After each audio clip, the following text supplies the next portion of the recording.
Hello दोस्तों, कैसे हैं आप सब। उम्मीद करते हैं कि ठीक होंगे और आप लोगों की पढ़ाई भी बहुत अच्छे से चल रहा होगा।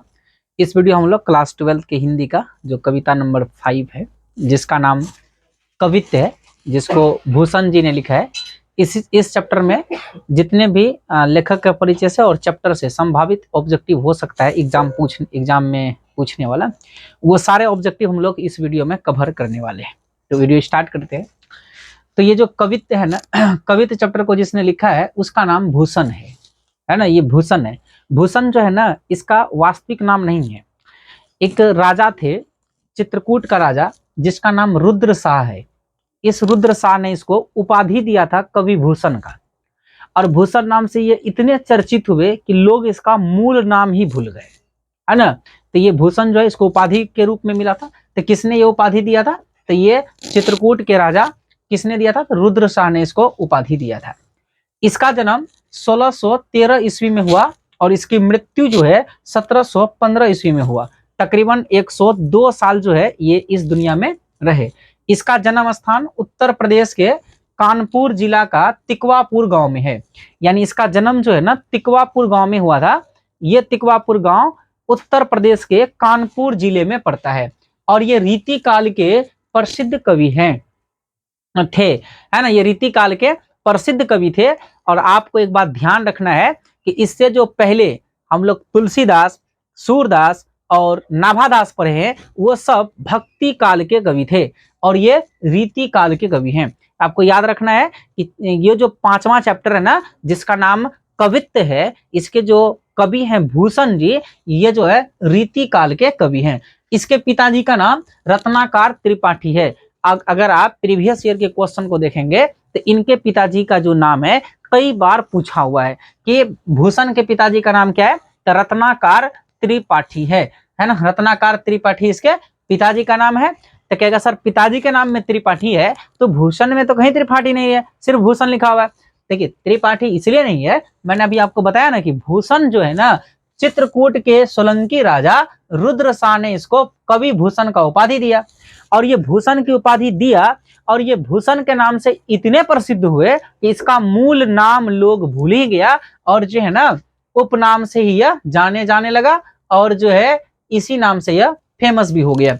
और इसके आश्रयदाता कौन कौन है व्यक्ति रहे जिन्होंने कवित्त के जो कवि हैं भूषण उसको आश्रय दिया। तो पहला व्यक्ति छत्रपति शिवाजी महाराज इनको आश्रय दिए। और छत्रपति शिवाजी महाराज के जो पुत्र थे जिसका नाम साहू जी महाराज था, उन्होंने इनको आश्रय दिया। इसके अलावा बुंदेला के जो राजा छत्रसाल महाराज थे, इन्होंने इनको आश्रय दिया। मतलब कवित्त के जो कवि हैं भूषण जी, इनको छत्रपति शिवाजी, उसके पुत्र शिवाजी, साहू जी और बुंदेला के राजा छत्रसाल महाराज ने इसको आश्रय दिया। यहां से प्रश्न पूछेगा कि शिवाजी के पुत्र का नाम क्या था। तो आपको याद रखना है कि शिवाजी के पुत्र का नाम साहू जी था। और ये जो भूषण जी है, इसके नजर में 2 नायक रहा है, यानी 2 हीरो रहा है। और यही दोनों हीरो का जिक्र जो है इसने इस कवित्त चैप्टर में भी किया है। एक का नाम है छत्रपति शिवाजी महाराज और एक का नाम है छत्रसाल महाराज, है ना। तो आपको ये ध्यान रखना है। और जो है ऐसा माना जाता है कि चिंतामणि त्रिपाठी और मतीराम ये दोनों भूषण के जो है भाई थे, है ना। ये रीति काल के कवि भी थे और भूषण के भाई थे। तो ऐसा माना जाता है कि चिंतामणि त्रिपाठी और मतीराम ये दोनों भूषण के भाई थे। इसका मृत्यु कब हुआ? तो इसका मृत्यु 1715 ईस्वी में हुआ। जन्म कब हुआ? तो जन्म 1613 में हुआ। इसकी कुछ रचनाएं हैं जिसमें शिवराज भूषण, शिवा बावनी, छत्रसाल। देखिए शिवराज, शिव और छत्रसाल ये सब जब आ जाए ना तब समझ जाइए कि ये भूषण का ही रचना है ना। तो शिवराज भूषण, शिवा बावनी और छत्रसाल दशक ये तीनों भूषण के रचना है। शिवराज भूषण में 384 छंद है और 105 अलंकार है। इसमें आपको याद रखना है कि शिवराज भूषण जो इसका रचना है भूषण जी का, इसमें ना भूषण लगा भी है। तो 384 छंद है और 384 छंद में कितने अलंकार है? तो 105 अलंकार का प्रयोग हुआ है। शिवा बावनी जो इसका रचना है, शिवा बावनी के अंदर शिवा छत्रपति शिवाजी महाराज की वीरता का वर्णन है और इसमें कितने मुक्तक है, ये भी प्रश्न बनता है। तो इसमें कुल 52 मुक्तक हैं। तो शिवा बावनी में कितने मुक्तक है? तो शिवा बावनी में 52 मुक्तक है। और इस शिवा बावनी जो रचना है, इसके अंदर जो है छत्रपति शिवाजी की वीरता का वर्णन है।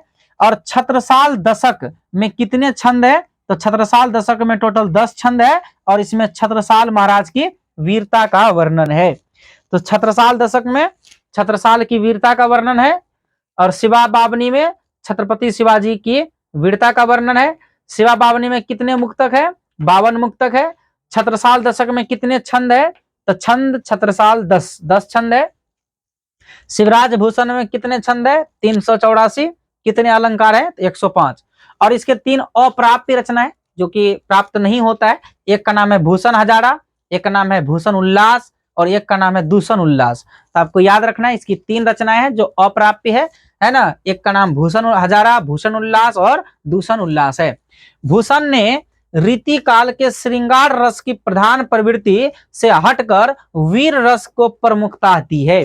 आपको पता है रीति काल के ये कवि थे और भूषण को रीति काल के जितने कवि थे इनको उन सब कवियों से अलग माना जाता है। क्यों? क्योंकि रीति काल में जितने कवि हुए वह सुंदरियों की सुंदरता और राजाओं की विलासिता का वर्णन करने में लगे रहते हैं, लेकिन ये रीति काल में उन सब से अलग होकर के इन्होंने 2 महान राजाओं, एक छत्रपति शिवाजी महाराज और एक छत्रसाल महाराज का जो है इन्होंने वीरता का वर्णन किया। यानी इसकी कविता में वीर रस का कविता होता था, वीरता का इन्होंने वर्णन किया। तो इसलिए इसको जो है रीति काल के बाकी कवियों से है ना अलग इसको माना जाता है।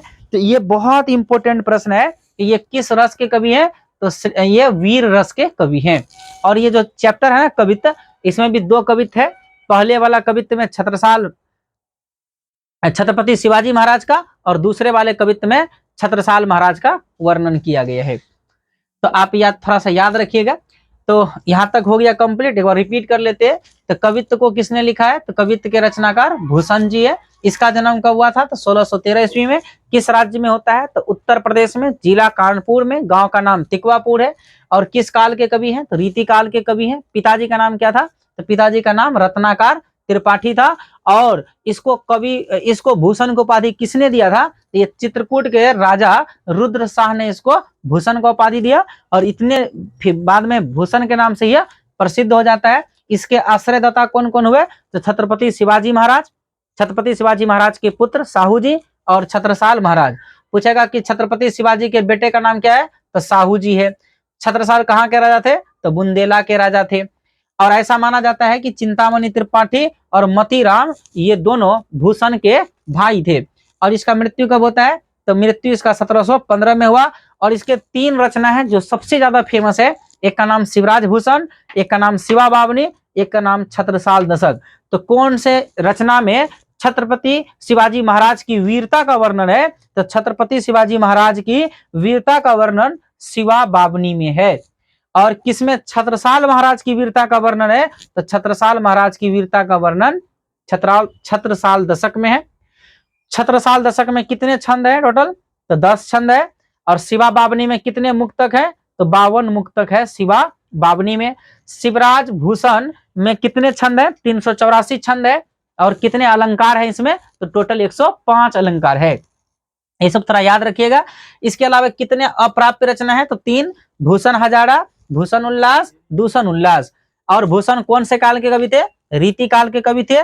किर रस के कवि थे? तो ये वीर रस के कवि थे। कवि भूषण के 2 नायक रहे हैं। यानी कवि के नजर में, भूषण के नजर में 2 नायक, 2 हीरो रहा है। एक का नाम है शिवाजी और एक का नाम है छत्रसाल, है ना। इसकी रचना की भाषा कौन सा रहा है? तो इसकी रचना का भाषा ब्रज भाषा है ना। ब्रज भाषा में ये रचना करते थे। और इस कवित्व चैप्टर में जो कवि भूषण जी है उन्होंने छत्रसाल महाराज की तलवार का वर्णन करते हुए कहते हैं कि जब युद्ध के मैदान में छत्रसाल महाराज की तलवार म्यान से निकलती थी तो सूरज के किरणों की तरह चमकती थी और दुश्मनों के गले में नागिन सांप की तरह लिपट कर उसको मौत के घाट उतार देती थी। शत्रु योद्धाओं के समूह काट करके काट करके ऐसा लगता था कि वह देवी मृत्यु की देवी काली माँ को जो है वह कलेवा परोस रही है। ये सारी बातें जो है ना छत्रसाल महाराज की तलवार के बारे में किया गया है। तो छत्रसाल महाराज की तलवार जो है काली देवी को क्या प्रदान करता है, तो काली देवी को कलेवा प्रदान करता है। कहीं के ऑप्शन में भोजन भी रहेगा तो आप भोजन में टिक कर सकते हैं। छत्रसाल की तलवार का रूप कैसा था, एकदम रौद्र रूप था, विकराल रूप था, प्रलयंकारी सूर्य के समान है ना इसका रूप था, तो रौद्र रूप था। प्रथम कवित्व में किसकी चर्चा है, तो प्रथम कवित्व में शिवाजी की है और दूसरा कवित्व में छत्रसाल महाराज की है। शिवाजी की तुलना भूषण ने किससे किससे किया है, तो शिवाजी की तुलना भूषण ने इंद्र से, कृष्ण से और इसे सिंह से किया है, इंद्र से किया है, दवानाल से किया हुआ है, कृष्ण से किया हुआ है ना। इन सब से जो है शिवराज की तुलना किया है भूषण ने। यम पर किसका राज है, यम पर इंद्र का राज है ना, इंद्र का राज यम पर। बादल को तितर बितर कौन कर सकता है, तो बादल को तितर बितर पवन कर सकता है, यानी हवा जो है ना यही बादल को तितर बितर कर सकता है। कामदेव पर किसका अधिकार है, भगवान शिव का। बताइए कृष्ण पर किसका अधिकार, आप कविता पढ़े उसमें होगा कि कृष्ण पर किसका अधिकार है, तो कृष्ण पर, कृष्ण नहीं कंस पर, तो कृष्ण का, यानी कंस पर विजय कौन प्राप्त करता है, कृष्ण। रावण पर कौन विजय प्राप्त करता है, राम, है ना, राम। और यम पर किसका राज है, तो इंद्र का। बादल को तितर बितर कौन करता है, पवन, है ना। और कामदेव पर किसका अधिकार है, भगवान शिव का। सहस्त्रबाहु पर किसने विजय प्राप्त किया, आंसर याद रखना है परशुराम।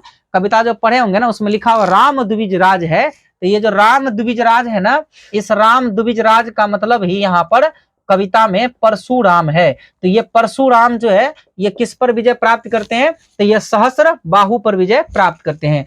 मिरिक के झुंड पर किसका अधिकार है, तो मिरिक के झुंड पर जो है चीता का अधिकार है, मिरिक के झुंड पर चीता का अधिकार है। और हाथी के ऊपर किनका राज है, तो हाथी के ऊपर सिंह का राज है। कविता आप पढ़े होंगे तो उसमें स्पष्ट लिखा हुआ था कि सिंह से हाथी मोटा होता है और भारी भरकम भी होता है, ताकतवर भी होता है, लेकिन अंत में सिंह के द्वारा जो है हाथी जो है वो हार जाता है, यानी सिंह जीत जाता है और हाथी पराजित हो जाता है। उसी प्रकार सिंह के तरह छत्रपति शिवाजी महाराज जो है वो अंग्रेजों औरंगजेब की सेना से जो है लोहा लेते हैं, है ना, युद्ध करते हैं। तो हाथी के ऊपर किसका राज है, तो हाथी के ऊपर सिंह का राज्य है। औरंगजेब की सेना में किसका भय है, तो औरंगजेब की सेना में भूषण के अनुसार शिवाजी का भय है, शिवाजी का डर है। किसकी सेना में, तो औरंगजेब के सेना में। बताइए औरंगजेब कौन वंश के राजा थे, मुगल वंश के, है ना, कौन वंश के राजा थे, मुगल वंश के।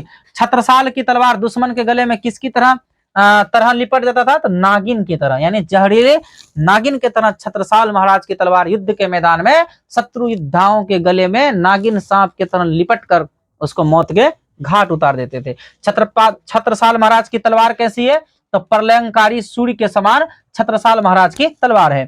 तेज तम अंश पर कान जिमी कंस पर यौमलेच्छ वंश पर शेर शिव राज है। अब ये पंक्ति किस कविता से लिया गया है, अब देखिए ना, ये देखिए जब भी कंस का बात हो, रावण का बात हो, राम का बात हो, इंद्र का बात हो, अग्नि का बात हो, समुद्र का बात हो, है ना, कृष्ण का बात हो, कंस का बात हो, तो आप समझ जाइएगा। और छत्रपति शिवाजी छत्रसाल महाराज की बात हो तो ये सब किस चैप्टर का होगा, तो वो भूषण के द्वारा रचित कवित चैप्टर का होगा। छत्रसाल की वीरता का वर्णन कौन से कवित्व में है, तो छत्रसाल की वीरता का वर्णन दूसरे कवित्व में है और पहले कवित्व में छत्रपति शिवाजी की वीरता का वर्णन है। तो यहाँ तक बता दिए, आप लोग को दिखाई है ना, ठीक से दे ही रहा होगा, नहीं तो क्वालिटी आप बढ़ा लीजिए, थोड़ा सा बढ़ा करके स्क्रीनशॉट ले लीजिए, इनको आप लिख लीजिए, है ना। फिर अब हम लोग अगले चैप्टर यानी छठे चैप्टर में मिलते हैं। इस वीडियो में बस इतना।